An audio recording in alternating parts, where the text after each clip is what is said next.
전국 대담 친구들 시간입니다. 강대치가 아닌 재치 있는 입담과 썰이 존재하는, 그러면서도 현안은 날카롭게 들여다보죠. 이 시간 함께 하시는 분들, 편안한 친구들 단짝 버디 박주민 더불어민주당 의원, 김영우 전 국민의힘 의원 나오셨습니다. 어서 오십시오. 네, 안녕하세요. 네. 오시느라고 수고하셨습니다. 네. 오전에 비가 엄청나게 내려가지고 엄청 많이 오더라고요. 물 폭탄이에요. 폭탄. 맞아요. 그래서 다들 오후가 어떻게 되나 걱정했는데 오후는 그나마 좀 얌전하죠. 큰 문제가 없어서 다행입니다. 네. 자, 먼저 그러면 국민의힘 전당대회부터 한번 가볼까요? 근데 거의 이제 토론은 마무리가 된 것 같은데 네. 이제 최근에 이제 그 토론은 약간 이제 정책 토론으로 갔다고 하지만 지난번 전당대회 유세장이고 후진 큰 것 같습니다. 그때 3차 토론회에서도 그랬지만 어쨌든 전당대회에서는 몸싸움까지 벌어져 가지고 선관위가 지금 수사 의뢰를 하는 그런 상황인데 네. 김영우 의원님, 이 과열의 원인은 도대체 어디에서 나왔다고 보세요? 그 의자왕 사건. 그러니까 이게 예전에 용파리 사건이나 87년도에 통일민주당 그 방해 사건이 있었죠. 그때 강목이 나왔는데 이제 스마트폰이 나오더라고요. 예. 그래서 참 문제다 생각이 되는데 원인이 여러 가지가 있겠습니다만은 1차적으로야 후보들 간의 그 경쟁이 엄청나게 치열한 거죠. 그런데 이제 후보들 간의 그 경쟁은 치열할 수는 있는데 항상 치열한 거 아닙니까? 그렇죠. 근데 이렇게 의자를 집어 던지고 하는 이런 사태는 정말 해서는 안 될 일인데, 이게 아무튼 그 정도로 상대가 되면 절대 안 된다라는 이런 분위기까지 지금 온 것 같아가지고 정말 걱정이 좀 됩니다. 그리고 여기에다가 또 강성 유튜버들의 그 영향이 좀 있어요. 이번에도 보니까 이 폭력에 좀 가담된 것으로 보이는 사람들 중에는 강성 유튜버가 있어가지고 이 현장 떠나고 나서 현장에서 이렇게 됐다. 이거를 또 생방으로 하면서 슈퍼챗을 또 받고 그래서 이게 그 강성 유튜버들의 그 상업성도 또 가미가 된 것 같습니다. 그래서 이게 문제고요. 그다음에 전반적으로는 조금 추상적인 얘기인 것 같습니다만은 전당대회 자체는 당에서 이루어지는 그 자연스러운 당의 미래를 위한 자연스러운 행사여야 되는데, 그런 의미에서 이제 또 축제여야 되는데, 이게 뭔가 좀 인위적으로, 이게 예를 들면은 한쪽에서는 한동훈 후보가 너무 일찍 나왔다 이런 비판이 있고, 또 다른 한쪽에서는 또 원희룡 후보는 그런 한동훈 후보를 꺾으려고 또 뒤늦게 또 가담했다. 그러니까 전반적으로 이게 자연스럽지가 않은 거예요. 그래가지고 결국은 친윤 대 친한 이런 얘기까지 나오면서 그래서 전반적으로는 너무 극단적인 그 정치 상황, 후보들 간의 대결 양상, 이것이 빚어낸 비극이죠.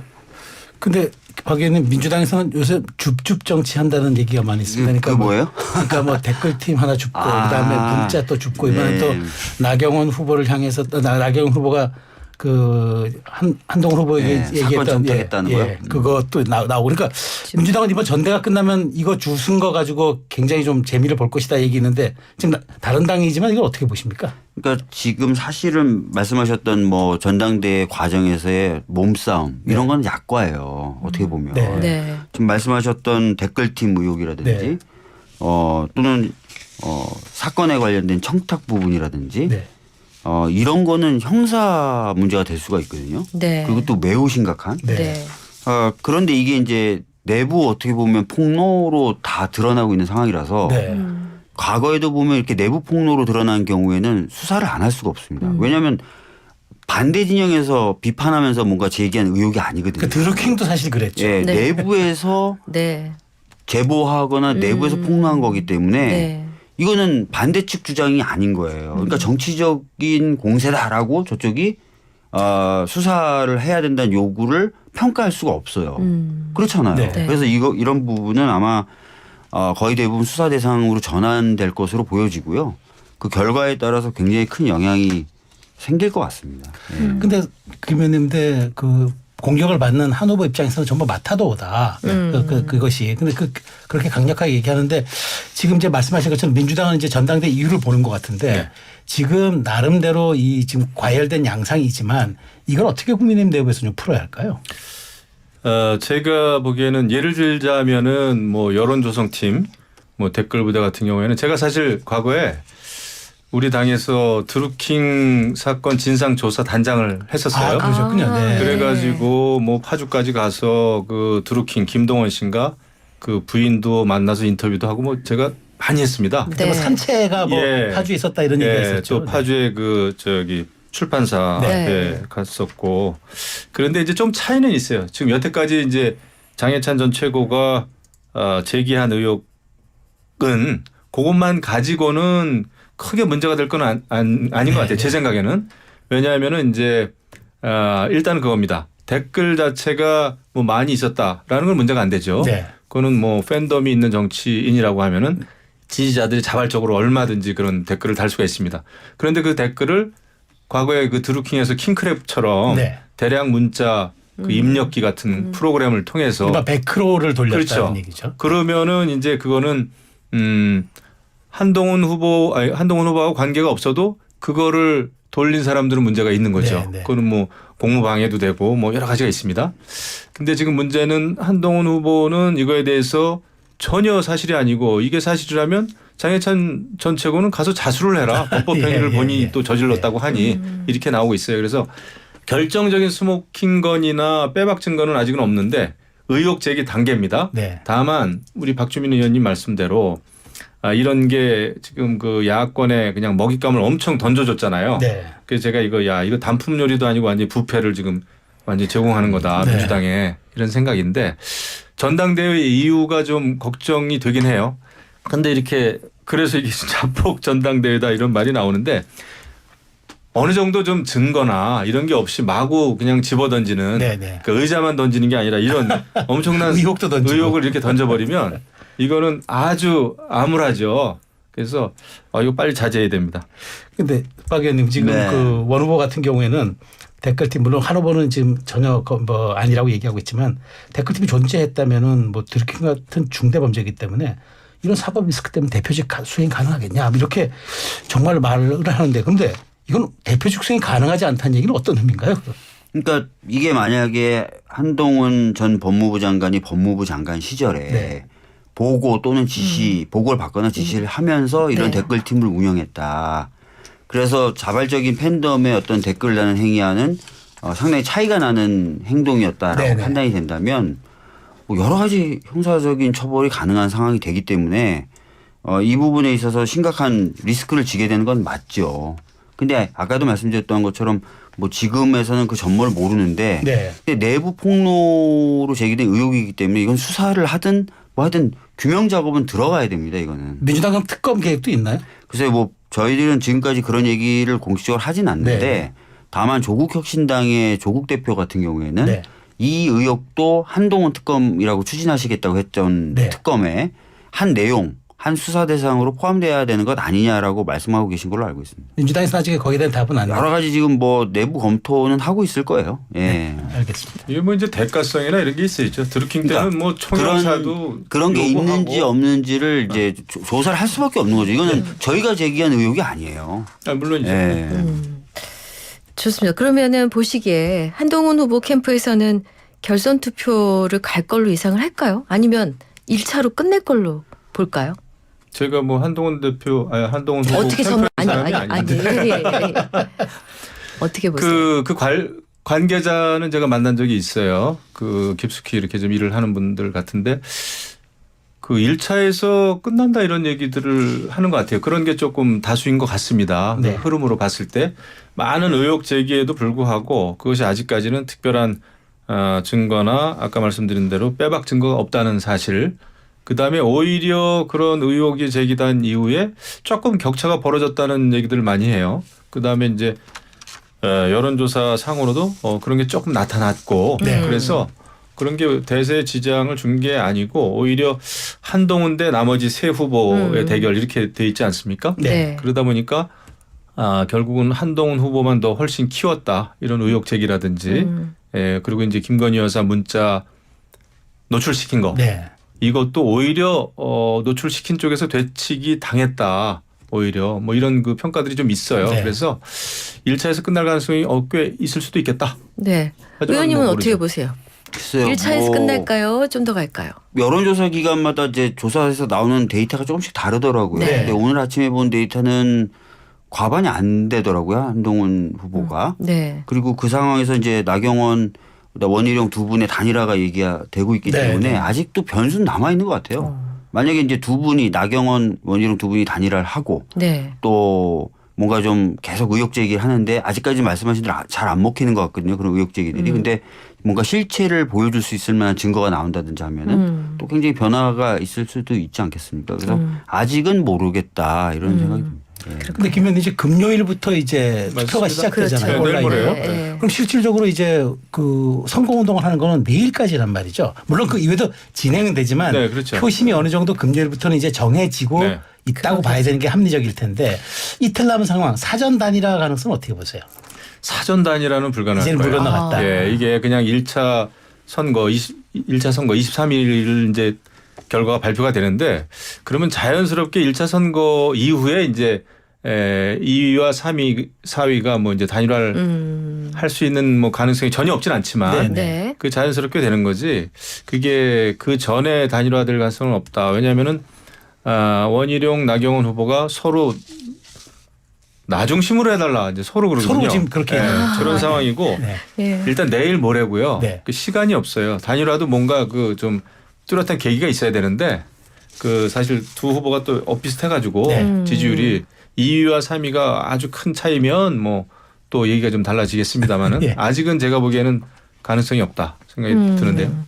어제 토론회 관련해서 하나 더 여쭙고 가겠습니다. 사실 어제도 옥신각신 했습니다만 한 가지 대목에서는 네 후보 간의 일치가 됐습니다. 아시겠지만 김건희 여사가 지금이라도 사과해야 한다. 여기에 모두 O 표시를 들었거든요. 네. 이거 어떻게 해석을 해야 될까요? 그 말 그대로 아닐까요? 사실 후보들 네 사람이 공히 네. 사과해야 된다 얘기하고 했더라고요. 그래서 그거는 아마 우리 당뿐만 아니라 국민 여론을 또 반영한 걸 수도 있고요. 네. 그리고 이게 이제 현재 진행형이잖아요. 이 문제가 계속 그렇죠. 네. 야당에서 문제 제기를 하고 그렇기 때문에 지난 1월 뭐 문자가 왔다 갔다 했을 때 총선 전의 이슈로 그냥 끝난 것이 아니라 현재 진행형이고 어쨌거나 윤석열 정부 정권에 부담이 되는 일로 계속 남아 있다 보니까 이거는 그래도 조금 법적인 거는 차치하고라도 대국민 사과 이런 그 표명이 있는 게 좋겠다라는 게 분위기죠. 박 의원님도 지금 그러면은 뭐 다른 당 문제이긴 하지만 4명의 당권 후보들이 공히 얘기했다는 거는 누가 여기서 대표가 되더라도 이 문제는 그러면은 그렇게 추진하겠다는 의미가 되는 것 아닙니까? 글쎄요, 뭐 실질적으로 당사자가 어떻게 생각하는지는 모르겠고요. 당대표 후보로 나온 사람들 입장에서는 이런 느낌을 가지고 있는 거죠. 이거는 국민들이 보기에도 심지어 국민의힘 당원들이 보기에도 사과하라고 주장하는 것이 본인들의 득표에 유리하다고 생각하는 정도의 상황이 된 거예요. 상황 판단을 그렇게 했다. 네. 그러니까 오히려 이렇게 심각해진 현 상황을 네. 대통령실이 파악을 해야죠. 네. 느껴야죠. 그게 핵심인데 대통령실이 느낄까요? 네. 근데 이제 국민의힘 당원들조차도 사과해야 된다라고 얘기하는 사람에게 투표할 거다라는 느낌이 공유됐다는 거는 그걸 포인트로 보시는 굉장히 심각한 거거든요. 네. 네. 알겠습니다. 네. 자, 그럼 이제 국민의힘 얘기는 요즘 요 정도 하고 그다음에 민주당 얘기 한번 해볼 텐데. 네.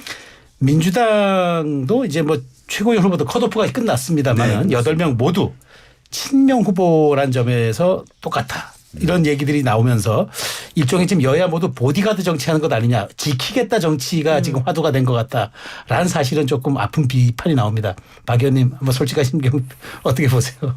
우리 당은 사실은 이제 그 야당이고요. 특히 그 여당 그리고 정부에 뭐 동의 안 하실지 모르지만 뭐 검찰 수사 등 탄압을 받고 있고 견디고 있는 상황이라고 저희들은 보고 있습니다. 그런 상황에서 사실은 단결을 강조하고 물론 야당은 항상 단결해야 된다고 하잖아요.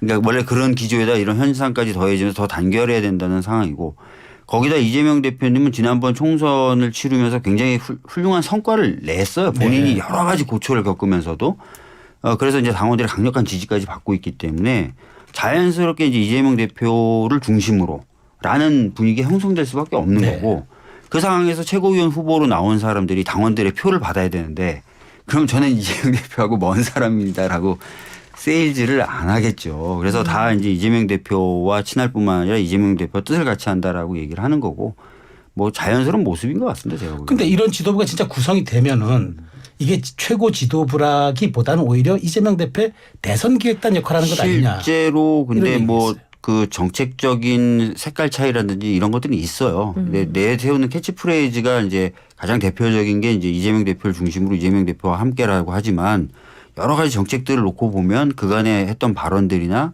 또 현재 갖고 있는 생각들이 좀 달라서 디테일은 다르다. 네, 디테일은 다르기 때문에 정당의 어떤 그 최고위가 운영됨에 있어서의 다양성이라든지 이런 것들이 걱정하시는 것만큼 완전히 없는 상황은 아닐 것이다. 이렇게 보여집니다. 네. 김 의원님 보시기에는 지금 김두관 후보는 이거 왕당파들 왔다 된 거 아니냐 이렇게 좀 뼈아픈 얘기도 한단 말이죠. 저는 뭐 민주당에 대해서 걱정 안 합니다. 의원님. 그 민주당이 처한 상황이 그럴 거예요. 박주민 의원께서 말씀하신 그대로 굉장히 부자연스럽고 아주 이상한 이재명 당대표의 일극 체제입니다만은 네. 그걸 통해서 일단 총선에서 이겼잖아요. 그런 입장에서는 다른 목소리 낸다는 게 쉽지는 않다. 그리고 김두관 전 의원이 당대표로 나섰는데 그것도 이제 상당히 지금 당의 문제점을 제기하면서 나섰지만은 바로 뭐 얼마 전까지만 해도 김두관 전 의원님은 이재명 당대표 지켜야 된다. 그렇죠. 그렇게 하셨 거기에 엄청나게 또 힘을 실었고 지난번에 원내대표 나올 때도 그랬고 맞아요. 그래서 뭐 박용진 전 의원이 이제 당대표 나오면서 그런 얘기하면은 조금 좀 그런가 보다 하는데 이건 뭐지 김두관 전 의원님이 이렇게 갑자기 그냥 입장선에서 호위무사에서 갑자기 일극체제 안 된다 그러니까 먼 미래를 보고 이렇게 보험을 들어두시는 건가? 근데 어쨌거나 지금 그래도 그렇게 목소리를 낸다는 거는 그래도 뭐 의미는 있겠죠. 그리고 네. 제가 주목하는 것은 앞으로 이제 친문 세력이나 네, 네. 또 문재인 전 대통령 이런 분들이 김두관 의원의 행보에 대해서 어떤 좀 의견 제시나 이런 게 있을까? 그러니까 일종의 전략적 지지. 네. 네. 그래서 그런 게 있으면 좀 우리가 좀 살펴볼 만한 적이 있겠지만은 뭐 국민의힘에 비해서 민주당은 너무나 평온하고 너무나 조용하고 그 내부는 굉장히 좀 무섭다 그래요. 민주당 의원님들도 그런 얘기 좀 하는 것 같아요. 안에서는 좀 으스스하다 그러는데 밖에서 볼 때는 조용합니다. 어떤 점이 으스스하다? 다른 얘기하면은 엄청 찍히잖아요. 비장통한가요? 아니 근데 지금 김두관 후보가 생각보다 선전을 할 것 같다라는 얘기를 많이 합니다. 그 박주민 의원이 몇 퍼센트 정도 득표할 것 같으세요? 글쎄요, 뭐 제가 이제 명확하게 그리고 정확하게 예측하기는 어렵고 굉장히 초반 중에 초반이거든요. 네, 그래서 네. 아직 뭐 그쵸, 공식 그쵸. 스타트도 네. 아니에요. 대표 후보들은 컷오프 절차도 없었어요. 그래. 3명 나와서 네. 이제 뭐 아무것도 이제 안 한 상태라서 이제 시작인 상태인데 어떨 것 같다라고 말씀드리긴 어려운데 과거에도 보면 굉장히 강력한 분들이 나와도 70% 마녀도 이거 이재명 대표님도 그 당시 거의 진짜 슈퍼파워였는데도 7% 나온 맞아요. 거잖아요. 네, 그렇습니다. 네, 그러니까 항상 보면 20에서 30 정도 어떤 상황에서도 네, 네. 20에서 30의 룸은 있더라고요. 아하. 네. 그런 게 있죠. 네. 그래서 제가 또 여쭤보고 싶은 게 지금 이재명 대표 후보죠. 후보가 종부세 폐지, 금투세 이외에 뭐 상속세 문제, 그러니까 조금 지평을 중도로 넓혀 나가는데 얼마 전 이제 미국의 트럼프 대통령이 이제 피격당한 이후에 바로 그 이른바 통합과 화합의 확장 메시지를 내는 것. 그래서 이게 이른바 자신감과 대세론의 발로인가라는 그런 분석도 있습니다. 여기 대해서 어떻게 보세요? 뭐 종부세, 금투세 이런 부분은 사실은 이제 당에서 그동안 지켜왔던 스탠스가 있고 반면에 그 스탠스에 대해서 고민하는 흐름도 있어요. 네. 그래서 요런 부분은 뭐 중도 확장이나 이런 측면에서 전략적으로 이제 말씀하실 수는 있다고 생각하고 결과적으로는 당내 이제 치열한 토론을 거쳐야 결론으로 갈 것 같고요. 근데 아마 이렇게 하시는 이유는 뭐 방금 말씀하셨던 대로 약간 중도라고 불릴 수 있을 만한 분들 그런 분들에 대한 확장 이런 것들이 아닐까 싶긴 합니다. 네. 근데 김 의원님 말씀하신 것처럼 친노 친문에서는 이게 당의 우리 정체성을 흔드는 가장 기본적인 사안이다라고 직격하고 있단 말이죠. 혹시 이게 이제 일종의 당의 내부 노선 투쟁으로 갈 가능성은 없다고 보세요? 그러면 이제 정말 바람직한 정책 경쟁이고 정책 투쟁인데 네.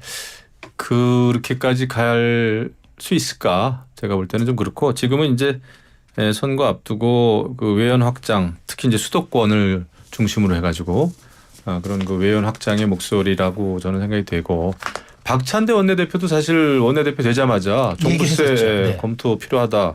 그다음에 고민정 전 최고도 그런 네, 얘기 네. 했었고요. 그래서 그런 목소리는 계속 있는 것 같아요. 그분들이야말로 수도권 또 선거를 생각하면 또 네. 그렇죠. 그래서 그런데 이걸 가지고 뭐 민주당이 막 분열한다든지 또 다른 정치 세력이 생긴다든지 이거 가지고 뭐 사상 철학 논쟁까지 갈 수 있을까요? 저는 그렇진 않다. 하더라도 조금 하다 말겠죠.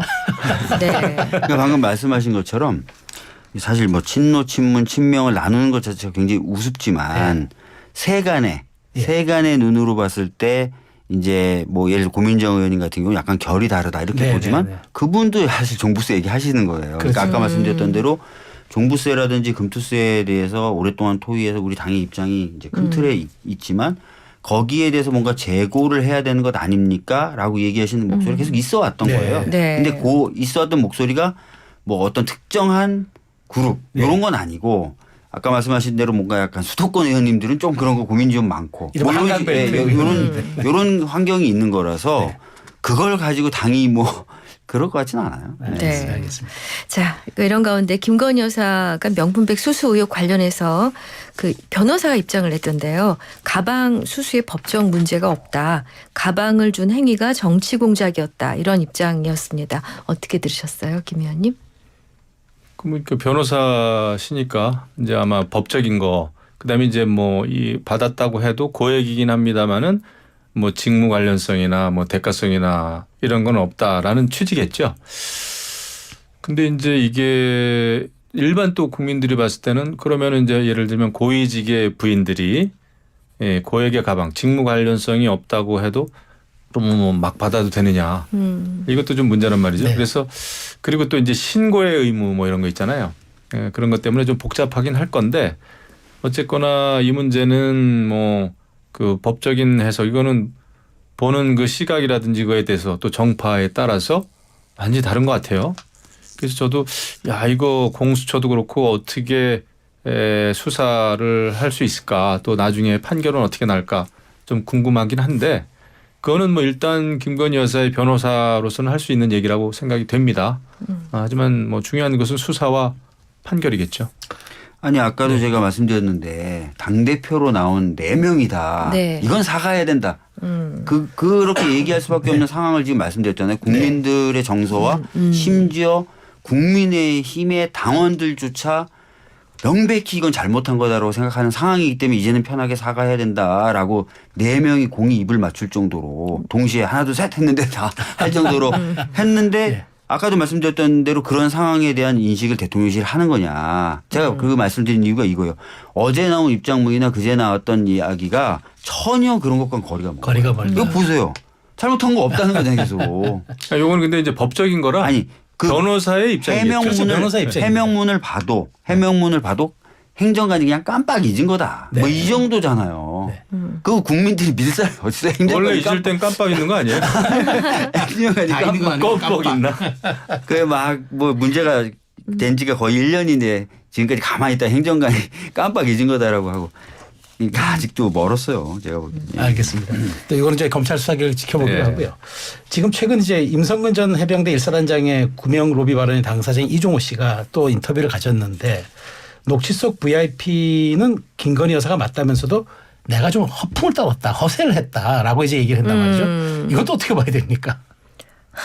참 김 의원님 뭐 계속 곤란한 질문 참 어렵습니다. 근데 그것도 그래요. 그 단톡방 그다음에 녹취록 여태까지 나온 거 보면은 뭐 하나 이제 확실한 게 없어요. 네. 확실한 게 없어요. 그 VIP 네. 그거 가지고도 이제 말이 좀 엇갈리고 하는데 제 느낌에는 네. 정치권 주변에는 늘 그렇게 허풍 떠는 사람들이 있긴 있습니다. 네, 네. 그 나도 모르게 또 그런 그 당사자 모르게 굉장히 이제 아는 척을 하고 그다음에 뭐 지지를 하고 이름을 활용하고 이런 게 있는데 이게 이제 결국 최상병 그 임성근 네. 임성근 사단장과 관련이 있거나 임성근 사단장을 정말 구명 로비하는데 이 이종호라고 하는 사람이 로비를 했느냐 이거 네. 아닙니까, 그죠? 이것도 저는 정말 알 수는 없다고 봐요. 이것만 가지고는 네. 이것도 뭐 수사 말고 제가 그 이종호라고 하는 사람 말을 믿어야 되겠습니까? 아니면 뭐 그렇다고 해서 또 그걸 또 거부해야 되겠습니까? 그러니까 아무것도 저는 뭐 아는 바가 없는데 그래서 공수처가 수사를 제대로 하는 거 네. 이런 게 필요하지 않나 그런 생각이 드는 근데 거죠. 오늘 이 가운데 이제 권성동 의원이 지금 이 녹취를 얘기하면서 여기에 등장하는 이른바 그 경호처 전 간부 그다음에 이제 또 변호사 이 녹취를 연결했던 이런 분들이 전부 민주당 쪽 인사들이기 때문에 이 녹취 자체가 조금 이른바 오염되거나 혹은 좀 약간 그렇게 좀 그 한 방향으로 간 것이라는 그 좀 의혹이 있다는 식으로 오늘 아침에 정론관에서 기자회견하고 주장을 했는데 이것도 어떻게 보세요? 실제로 그러면 뭐 구명 관련된 활동이 없었는가? 네. 뭐 이런 부분은 따져봐야 되는 문제고 그래서 저희들이 특검을 하자는 거였고 네. 저희들이 계속 제기했던 건 이거잖아요. 지금까지 드러났던 통화 기록이나 이런 것 보면은 이 사건과 관련해서 대통령이 직접 자기가 예전에 쓰던 개인 핸드폰으로 전화를 계속하고 7차례 정도. 네. 그다음에 대통령실도 보면 안보실 움직여 부속실 움직여 공직기관 비서관실 움직여 전방위적으로 이 사건 때문에 움직였던 네. 건 다 나왔어요. 저희들이 그것까지 다 확인했는데 저희들이 궁금했던 건 이거지 않습니까? 도대체 임성근이 뭘 하고 이렇게 대통령실과 대통령이 전방위적으로 움직였느냐. 네.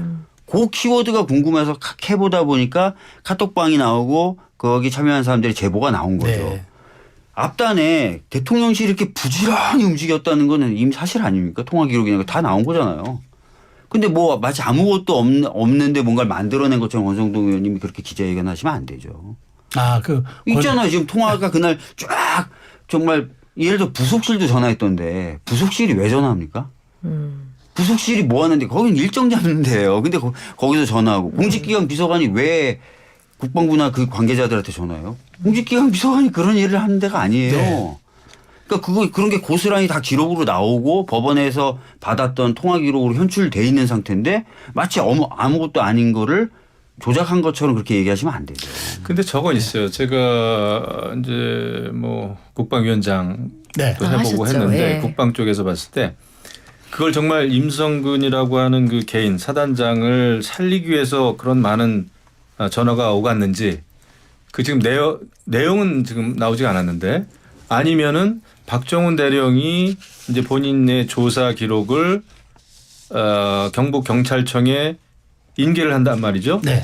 하는데 사실 김계환 그 사령관은 인계하지 말라, 네. 접수하지 말라 이렇게 얘기를 했는데 그 굉장히 그 뭐라 그러죠? 짧은 시간에 많은 게 이루어졌어요. 그런데 접수하지 말라 그러는데 그래도 접수를 하고 그러니까 군에서 봤을 때는 순수하게 군에서 봤을 때는 그래서 이제 항명 얘기가 나와요. 근데 네. 제가 볼 때 항명 수괴죄 막 이런 것까지는 제가 봐도 지금 너무 많이 나갔는데 그 해병대 내에서 사령관의 얘기를 안 듣고 그 박정훈 대령이 그것을 접수를 시키고 그다음에 이것을 알게 되고 국방부와 그다음에 이제 대통령실에서도 알게 되면은 그거는 사안 자체는 큽니다.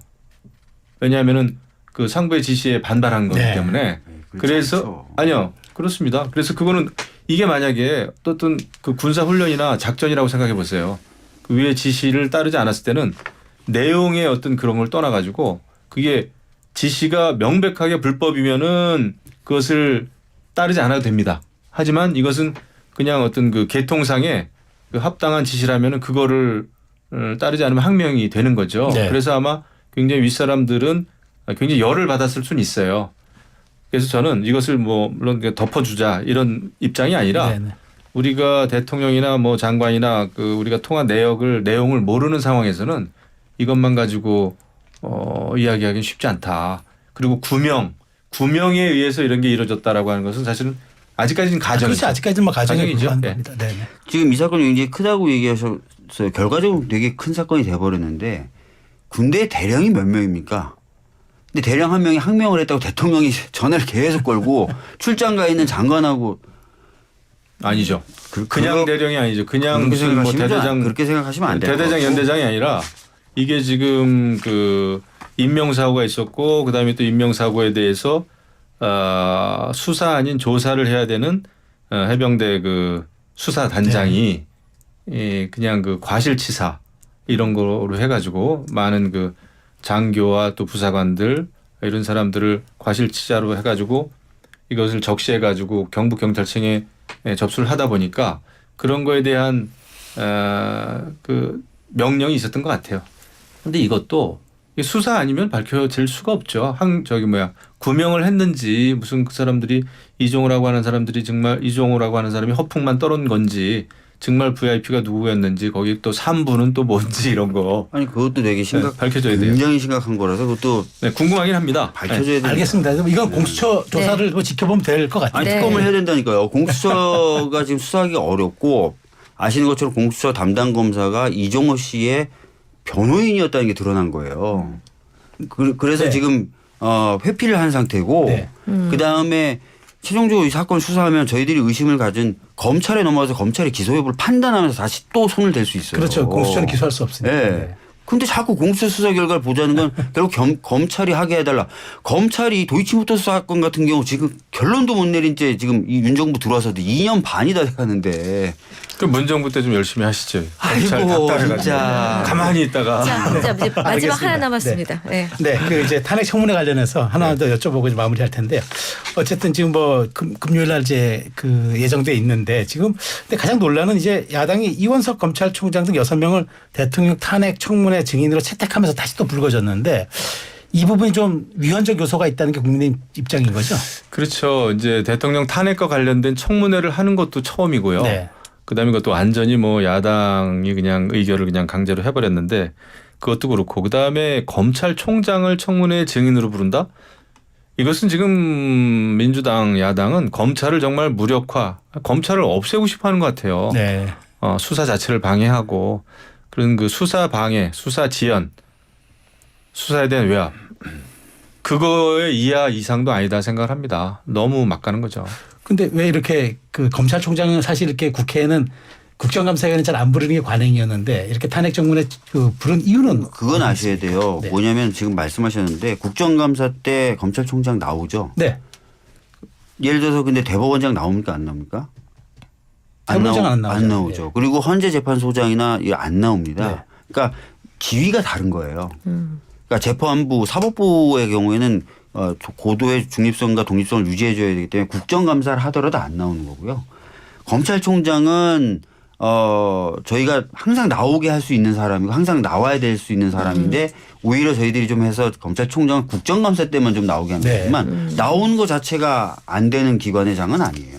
그렇죠. 예, 그래서 그렇게 생각을 해 주시면 돼요. 알겠습니다. 자, 전국 대담 친구들. 자, 오늘 박주민 더불어민주당 의원 그리고 김영우 전 국민의힘 의원 두 분께서 수고해 주셨습니다. 그리고 이따가는 김영우 의원님 신청곡 준비했어요. 왜 이거 신청곡? 박상민 씨의 그 지중해를 네. 지난주에 여기 와이텐 맞아요. 다녀왔다면서요. 네네. 박상민 그 가수. 네. 제가 그 형이라고 하는 아주 저 가까운 분인데 그러세요? 네. 왔다 갔다 그래가지고 반가운 마음에 알겠습니다. 얘기했습니다. 이 노래 이따 들려드리겠습니다. 나중에 박 의원님도 신청곡 한번 받겠습니다. 예, 전 좌파로 낙인 찍힌 그런 가수들 노래 주시다. 네, 두 분 한번 해보자고요. 고맙습니다. 네, 잘 들었습니다. 네, 감사합니다.